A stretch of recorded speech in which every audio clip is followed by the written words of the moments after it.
அனைவருக்கும் வணக்கம். எல்லாரும் எப்படி இருக்கீங்க? நான் நல்லா இருக்கேன். ஸோ நீங்கள் எல்லாருமே சேஃபாக இருப்பீங்கன்னு நான் நினைக்கிறேன். So due to this pandemic situation நம்ம நம்மளுடைய கிளாஸஸ் நம்ம விர்ச்சுவலாக ஸ்டூடெண்ட்ஸுக்கு கொண்டு போகலாம் அப்படிங்கிறதுனால நம்ம இனிமேல் ஃபர்தராக யூடியூப்பில் வீடியோஸ் நம்ம ரிலீஸ் பண்ண போகிறோம். ஸோ ஆல்ரெடி பார்த்திங்கன்னா தாமஸ் சார் கரண்ட் அஃபேர்ஸ் நமக்கு ஹேண்டில் பண்ணிட்டுருக்காரு. ஸோ பிசைட்ஸ் நானும் பார்த்திங்கன்னா உங்களுக்கு சப்ஜெக்ட்ஸ் கொண்டு வர போகிறேன். ஸோ இப்போதைக்கு நம்ம எக்கனாமிக்ஸ் பார்க்கலாம் இந்த பிகினிங்கில். So start on from Indian economics நாம் பார்த்துடலாம். ஸோ இந்தியன் எக்கனாமின்றதை நம்ம பார்த்தோம்னா வேரியஸ் ஸ்டேஜஸில் இது டெவலப்பாக இருக்குது. So what is mean by economics அப்படின்றத நம்ம பார்த்தோம்னா, economics is a science of scarcity.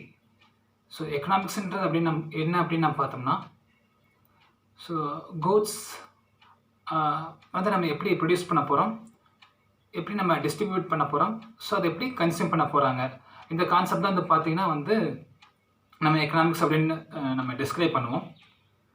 So இதில் இந்தியன் எக்கனாமிக்ஸ் பார்த்திங்கன்னா நிறையா ஸ்டேஜஸ் தாண்டி வந்திருக்கு. ஸோ இப்போ இந்தியன் எக்கனாமி அப்படின்றத நம்ம பார்த்தோம்னா it is a mixed economy. So Indian economy is a mixed economy. இது ஒரு இம்பார்ட்டன்ட் பாயிண்ட், நோட் பண்ணிக்கோங்க. இதில் மிக்ஸ்ட் எக்கனாமி அப்படின்றது என்ன நம்ம பார்த்தோம்னா, both public and private contributes towards the growth of the economy. So பப்ளிக்கும் ப்ரைவேட்டும் சேர்ந்து நம்மளுடைய எக்கனாமிக் க்ரோத்துக்காக ஒர்க் பண்ணுறதை நம்ம மிக்ஸ்டு எக்கனாமி அப்படின்றத நம்ம சொல்லுவோம். ஸோ இது யார் கொண்டு அப்படின்னு நம்ம பார்த்தோம்னா ஜான் மெனார்ட் கென்னிஸ். ஸோ இவருடைய டைம் நம்ம பார்த்தோம்னா 1883 to 1946. So he was a British. அடுத்தது இப்போ இந்தியன் எக்கனாமின்ற நம்ம பார்த்தோம்னா மிக்ஸ்ட் எக்கனாமி. வேற other two types of economy என்ன நம்ம பார்த்தோம்னா socialist economy and capitalistic economy. So totally 3 type of economy: mixed economy, capitalistic economy and socialist economy. So mixed நம்ம பார்த்தாச்சு, இந்தியா தான். வேறஸ் கேபிட்டலிஸ்டிக் அண்ட் சோஷியலிஸ்ட், இதில் கேபிட்டலிஸ்டிக் எக்கனாமி அப்படின்றத நம்ம பார்த்தோம்னா it is a market economy. So இது எங்கே ப்ரிவைலாக இருக்குன்னு நம்ம பார்த்தோம்னா Europe and in America. So இதில் மிக்ஸ்டு என்ன, கேபிட்டலிஸ்டிக் என்ன அப்படின்றத நம்ம பார்த்தோம்னா பெரிய டிஃப்ரென்ஸ் கிடையாது. கேபிட்டலிஸ்டிக் அப்படின்றத நம்ம பார்த்தோம்னா what to produce, how much to produce and at what price to sell. So உற்பத்தி பண்ணக்கூடிய பொருளை விற்பாங்க இல்லையா, அது யார் டிசைட் பண்ணுவோம் அப்படின்னு நம்ம பார்த்தோம்னா மார்க்கெட் டிசைட் பண்ணுச்சு அப்படின்னு நம்ம பார்த்தோம்னா அது கேபிட்டலிஸ்டிக் எக்கனாமி. வேறஸ் உற்பத்தி செய்யக்கூடிய பொருளை பார்த்திங்கன்னா கவர்மெண்ட் டிட்டர்மின் பண்ணுது, அதாவது ப்ரொடக்ஷனுடைய கண்ட்ரோல் கவர்மெண்ட் கிட்ட தான் இருக்குது அப்படின்றத நம்ம பார்த்தோம்னா it is a socialistic economy. இது எங்கே இருக்குன்னு நம்ம பார்த்தோம்னா சைனா, ரஷ்யா அஸ் எக்ஸாம்பிளாக நம்ம வச்சுக்கலாம். ஓகே, மிக்ஸ்டுன்றதை நம்ம பார்த்தோம்னா ப்ரொடக்ஷனில் ஸ்ட்ராங் கவர்மெண்ட் இன்டர்வென்ஷன் தான் பார்த்திங்கன்னா மிக்ஸ்ட் எக்கனாமியில் இருக்கும். ஸோ மிக்ஸ்டில் பார்த்திங்கன்னா ஸ்ட்ராங் கவர்மெண்ட் இன்டர்வென்ஷன் இந்த எக்கனாமி. வேறஸ் கேபிட்டலிஸ்டிக்கில் it was determined by the market. Whereas சோஷியலிஸ்ட்டில் நம்ம பார்த்தோம்னா government has the sole responsibility of production. இதுதான் 3 டைப்பில் வரக்கூடிய types of economy. Next point அப்படின்றது என்ன அப்படின்னு நம்ம பார்த்தோம்னா செக்டர்ஸ் ஆஃப் எக்கனாமி. ஃபஸ்ட்டு பார்த்தது ஆர்கனைசேஷன் ஆஃப் எக்கனாமி, 3 டைப்பு. இப்போ பார்த்தோம்னா sectors of economy. So 3 sectors நம்ம பார்த்தோம்னா primary sector, secondary and tertiary. இது நமக்கு தெரிஞ்சது தான். ஸோ பிரைமரின்றது நம்ம பார்த்தோம்னா அக்ரிகல்ச்சர், அதாவது நேச்சுரலி கிடைக்கக்கூடிய பொருளை நம்ம யூஸ் பண்ணி பட்டதான் பார்த்திங்கன்னா பிரைமரி. அடுத்து செகண்டரி அப்படின்றத நம்ம பார்த்தோம்னா நம்ம இன்னொரு பெஸ்ட்டான எக்ஸாம்பிள் நம்ம பார்த்தோம்னா பிரைமரியில் பார்த்திங்கன்னா இந்த ட்ரீஸ் கட் பண்ணுறது, மைனிங் பண்ணுறது, அக்ரிகல்ச்சர், ஃபாரஸ்ட் எல்லாமே பார்த்திங்கன்னா பிரைமரியில் வந்துடும்.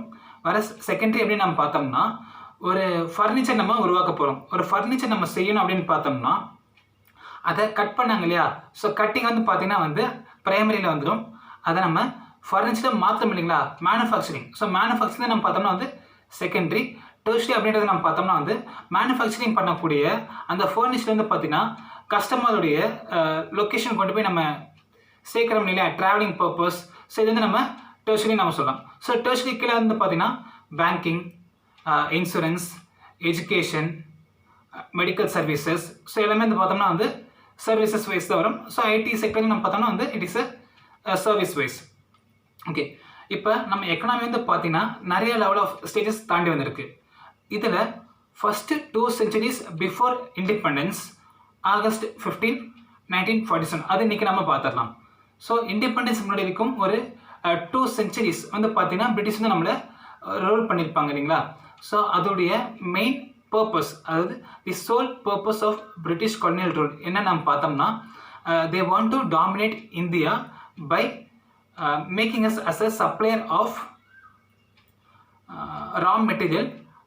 ஓகே, ஸோ நம்மளை வந்து ஒரு சப்ளையர் ஆஃப் ரா மெட்டீரியலாக வச்சு நம்ம அதை எக்ஸ்போர்ட் பண்ணிடுவோம். ஸோ பிரிட்டனில் வந்து பார்த்திங்கன்னா அந்த ரா மெட்டீரியலை யூஸ் பண்ணி they will be manufacturing it. அதை மேனுஃபேக்சரிங் பண்ணி அவங்க வந்து ஒரு ஃபினிஷ்டு குட்ஸாக மாற்றி நம்ம இந்தியாவுக்கு அதை வந்து அவங்க சேல் பண்ணுவாங்க. அதாவது they will make us to import that goods. ஓகேங்களா, அப்போ நம்ம ரா மெட்டீரியலை எக்ஸ்போர்ட் பண்ணுறோம், நெக்ஸ்ட் வந்து பார்த்திங்கன்னா ஃபினிஷ்டு குட்ஸ் வந்து நம்ம இம்போர்ட் பண்ணுறோம். ஸோ இதனால் நம்மளுடைய எக்கனாமி பலத்தை அடி வாங்குது. ஓகேங்களா, ஏன்னா உள்ளுக்குள்ளே எந்த வித ப்ரொடக்ஷனுமே நடக்காது. ஸோ பீப்புள் கிட்ட லிக்விடிட்டியே கொஞ்சம் கூட கிடைக்கிறதுன்னு வச்சுக்கோங்களேன். மக்கள்கிட்ட பணம் சுத்தமாக இருக்காது. ஏன்னா ப்ரொடக்ஷன் வந்து எல்லாமே பார்த்தீங்கன்னா வந்து அவங்க பண்ணுறாங்க, நம்ம just as supplier of raw material. அவங்க வந்து அதை மேனுஃபேக்சரிங் பண்ணி அதை அவங்க எக்ஸ்போர்ட் பண்ணுவாங்க. அந்த எக்ஸ்போர்ட் பண்ணக்கூடிய பொருளை வந்து நம்ம இம்போர்ட் பண்ணி நம்ம ஃபினிஷ்டு குட்ஸை நம்ம வந்து வாங்குகிறோம். ஓகேங்களா, ஸோ இதனால் எக்கனாமிக் டெவலப்மெண்ட் வந்து நமக்கு ரொம்ப கம்மியாகுது.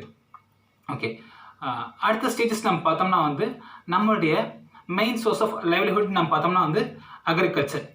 So before independence around 85% of the people depends upon agriculture. அதாவது 2 centuries ரோல் பண்ணாங்களே கொலோனியல் கவர்மெண்ட். ஸோ அப்போ அந்த 2 centuries வந்து பார்த்தோம், அப்போதைய டைமில் பார்த்தோம்னா around 85% of the people depends upon agriculture.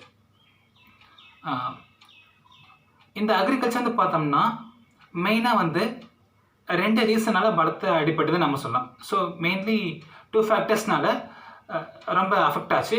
ஒன்று வந்து நம்ம பார்த்தோம்னா வந்து லேண்ட் செட்டில்மெண்ட், அடுத்து வந்து ரெவன்யூ செட்டில்மெண்ட். இந்த லேண்ட் செட்டில்மெண்ட் அப்படின்றத நம்ம பார்த்தோம்னா ஜமீன்தாரி, மஹல்வரி, ரியோட் வரி. ஸோ இது நம்ம முன்னாடியே கிளாஸஸில் பார்த்துருப்போம். ஜமீன்தாரி அப்படின்றத நம்ம பார்த்தோம்னா இன்ட்ரடியூஸ் பை லார்ட் கார்ன்வாலிஸ்.